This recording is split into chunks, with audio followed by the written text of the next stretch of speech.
पत्तोगी में सुबह सवेरे मेगा रोड पर डकैती की वारदात। शहरी से डाकुओं ने गन पॉइंट पर 30,000 रुपये नकदी, मोटरसाइकिल और मोबाइल फ़ोन छीन लिया।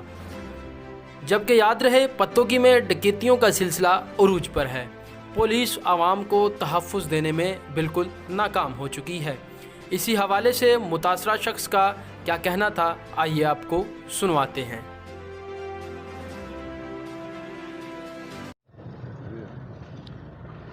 मेगा रोड पर दोस्त मोहम्मद सकीम के पास गेट के पास 3 डाकू जो कि एक प्लाट में छुपे हुए थे, अचानक बाहर आए हैं, बाइक को रोका है, धक्का दिया है और तशद्दुद किया है।